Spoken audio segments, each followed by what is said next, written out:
Hi friends, ఇవాల్టి కథలో మనం మహాభారతంలోని ద్రోణుడు, ద్రుపదుడు వీళ్ళిద్దరి కథ ఎలా మొదలైంది, ఎలా సమాప్తమైందో తెలుసుకుందాం.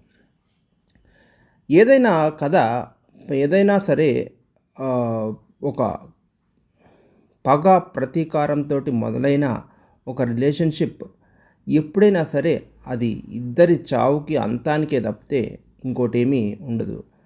స్నేహం అనేది చిగురించకపోతే ఎంత గొప్పవాడినైనా సరే పగ ప్రతీకారం అనేది అంతమొందుస్తుంది అనేది ఈ కథ ద్వారా తెలుసుకుంటాం. కథ చిన్నప్పుడు ద్రోణుడు ద్రౌపదుడు ఇద్దరూ కలిపి భరద్వాజుడి దగ్గర చదువుకున్నారు. కాలక్రమేణా ద్రుపదుడు ఒక రాజు కొడుకు కాబట్టి ఆ తర్వాత కాలంలో పాంచాల దేశానికి రాజు అయ్యాడు. ద్రోణుడేమో ద్రోణాచార్యుడిగా కురు వంశంలో కౌరవులకి పాండవులకి టీచర్ లాగా వారందరికీ విద్యాభ్యాసం నేర్పించాడు. అంతా బాగానే ఉంది. ఈ విద్యాభ్యాసం నేర్పించకంటే ముందు ద్రుపదుడు రాజయ్యాక ద్రోణుడు ద్రుపదుడి దగ్గరికి వెళ్ళి, నువ్వు రాజయ్యావు కదా, నాకు ఇంట్లో గడవటం కష్టంగా ఉంది, నువ్వు కాస్త హెల్ప్ చేస్తావా అని అడిగితే ద్రుపదుడు ఖండకావరంతో, నువ్వెవరు నాకేం తెలుసు, నీకు నాకు స్నేహం ఎలా, ఒక మామూలు బ్రాహ్మణుడికి ఒక రాజుకి ఎక్కడైనా స్నేహం అనేది ఉంటుందా? స్నేహం అనేది ఇద్దరు సమకాలీన మధ్య, ఇద్దరు ఈక్వల్స్ మధ్య జరుగుతుంది, కానీ నీకు నాకు మధ్య స్నేహం అనేది అసలు ఇంపాసిబుల్ అని చెప్పి గర్వంతో మాట్లాడి పంపిస్తాడు. అక్కడి నుంచి వచ్చేసిన ద్రోణుడు ఎలా అయినా సరే ఈ ద్రుపదుడి మీద నేను ప్రతీకారం తీర్చుకోవాలి అనుకున్నాడు. కాలక్రమేణా కౌరవులకు పాండవులకు విద్యాభ్యాసం నేర్పించిన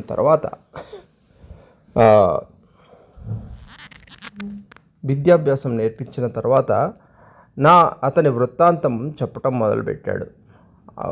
ఈ కథంతా విన్న తర్వాత అర్జునుడు భీముడు కలిసి, పాండవులంతా కలిసి మేము ద్రుపదుడిని పట్టి నీకు తెచ్చిస్తాము అని చెప్పి మాట ఇచ్చి వెళ్ళి ద్రుపదుడితోటి యుద్ధం చేసి అతన్ని కట్టేసి తీసుకొచ్చి ద్రోణుడికి అప్పగిచ్చారు. ద్రోణుడు క్షమించి ద్రుపదుడిని వదిలేశాడు.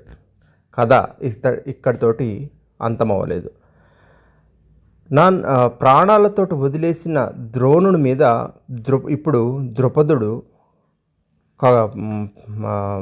కక్ష కట్టాడు. ఎలా అయినా సరే నన్ను తన స్టూడెంట్స్ ముందు, తన విద్యార్థుల ముందు అవమానించిన ఈ ద్రోణుడి పైన పగ ప్రతీకారం తీర్చుకోవాలి అని మనసులో అనుకున్నాడు. అనుకోవటమే కాదు, 2 కోరికలు కోరుకున్నాడు ద్రుపదుడు.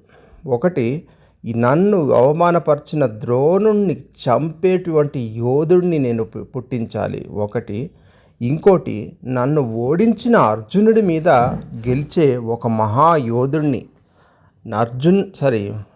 నన్ను ఓడించిన అర్జునుడిని పెళ్లి చేసుకుండే కూతురు కావాలి నాకు, తద్వారా ఇంత గొప్ప వీరుడిని నేను అల్లుడుగా చేసుకోవచ్చు అని 2 కోరికలు కోరుకున్నాడు. ఆ కోరికలు కోరుకున్నదే తడవుగా ఒక యజ్ఞం మొదలుపెట్టాడు. యజ్ఞం చేయగా చివరకు అగ్నిదేవుడు పూర్తిగా పెరిగిపోయిన దృష్టద్యుమ్నుడిని ఒక కొడుగ్గా ఇచ్చాడు. అలాగే అందాల రాకుమారైనటువంటి ద్రౌపదిని సృష్టించి ద్రుపదుడికి ఇచ్చాడు. వీళ్ళు పుట్టంగానే గంధర్వులు కనుక వీళ్ళు పుట్టంగానే యుక్త వయసులోకి వచ్చేశారు. ఇప్పుడు ద్రుపదుడి దగ్గర దృష్టద్యుమ్నుడు, ద్రౌపది ఇద్దరు ఉన్నారు. అయితే వాళ్ళిద్దరూ పుట్టే సమయానికి లక్కభవనంలో పాండవులు చనిపోయారని చాలామంది అనుకున్నారు. కానీ ద్రుపదుడి దగ్గర ఉన్న పురోహితులు వాళ్ళు చచ్చిపోయినట్టుగా నక్షత్రాలు చూపించట్లేదు, కాబట్టి వాళ్ళు ఇంకా బ్రతికే ఉండుండొచ్చు అని ద్రుపదుడితో చెప్పగా, ఎలాగైనా అర్జునుడు ఎక్కడున్నాడో ఆ అర్జునుడిని తీసుకొచ్చి నా కూతురు అయినటువంటి ద్రౌపదికి నేను ఇచ్చి పెళ్లి చేయాలి అనుకున్నాడు. అర్జునుడు ఎక్కడున్నా సరే అక్కడికి తీసుకురావాలి అంటే అతను అర్జునుడు మాత్రమే చేయగల పని ఒకటి చేయాలి. అందుకే ఒక మత్స్య యంత్రాన్ని కనిపెట్టి ఆ మత్స్య యంత్రాన్ని అంటే ఒక చేప తిరుగుతున్న ఒక యంత్రంని విల్లుతోటి బాణాలతోటి కొట్టగలిగే వీరుడు ఎవరైనా ఉంటే వచ్చి నా కూతురైనటువంటి ద్రౌపదిని పెళ్లి చేసుకోవచ్చు స్వయంవరం ఏర్పాటు చేశాడు. ఈ స్వయంవరానికే చాలామంది నలుదిక్కుల నుంచి రాజులు వచ్చి తమ నైపుణ్యాన్ని పరీక్షించుకున్నారు. అలా వచ్చిన వాడే బ్రాహ్మణ రూపంలో ఉన్న అర్జునుడు కూడా వచ్చి మత్స్యయంత్రాన్ని కొట్టి ద్రౌపదిని పెళ్లి చేసుకున్నాడు. కథ ఇక్కడితోటి అయిపోలేదు. ఇతనికి మొదటి కోరిక అయితే తీరింది. తన కూతుర్ని అర్జునుడి లాంటి వీరుణ్ణి పెళ్లి చేసుకునే కూతుర్ని కనాలనుకున్నాడు. కూతుర్ని కన్నాడు. ద్రౌపది కూడా పెళ్లి చేసుకుంది. ఇప్పుడు నా దగ్గర ఉన్న రెండో కోరిక ద్రోణాచార్యుడిని దుష్టద్యుమ్నుడు చంపాలి. ఇది అంత ఈజీగా తేరలేదు. తన కూతురు పాండవులతోటి వాళ్ళ ఇంటికి వెళ్ళింది. తర్వాత వనవాసం చేసింది. వనవాసం పాచికల ఆటలో వాళ్ళు ఓడిపోయినా సరే తను అంత కష్టాన్ని భరించింది.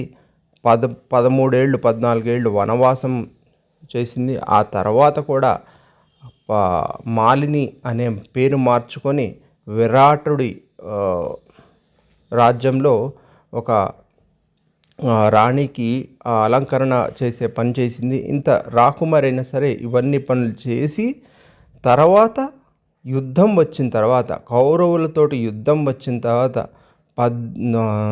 ద్రోణాచార్యుడు ఎప్పుడైతే ద్రోణ పర్వం అయిందో ఆ ద్రోణాచార్యుడు లీడ్లో ఉన్నాడో ఆ సేనాధిపతిగా ఉన్నాడో అప్పుడు ధృష్టద్యుమ్నుడు ద్రోణాచార్యుడిని చంపాడు. ఇప్పటికీ ద్రుపదుడికి పగ చల్లారింది. కానీ కథ ఇక్కడితో అయిపోలేదు. ద్రోణాచార్యుడికి అశ్వత్థామ అనే కొడుకున్నాడు. ఎవరికీ తెలియకుండా అర్ధరాత్రి వెళ్ళి ఉప పాండవులైనటువంటి 5 పాండవుల కొడుకుల్ని ధృష్టద్యుమ్నుని అందరినీ అర్ధరాత్రే చంపేశాడు. దాంతో తన ద్రుపదుడు కొడుకు చనిపోయాడు. ద్రుపదుడు కూడా ఆ యుద్ధంలో చనిపోయాడు. ద్రోణాచార్యుడిని చంపిన ద్రుపదుడి కొడుకు చనిపోయాడు. ద్రుపదుడు చనిపోయాడు. ఎవ్వరూ ఒక బూడిద కూడా మిగలకుండా అందరూ చనిపోయారు. పగ ప్రతీకారాలు అనేవి మనిషిని మట్టిలో కలిపేదాకా వదలవు. స్నేహం, ప్రేమ, భావం లాంటివి మాత్రమే మనిషిని కలుపుతుంది అని ఈ కథ ద్వారా మనం తెలుసుకోవచ్చు.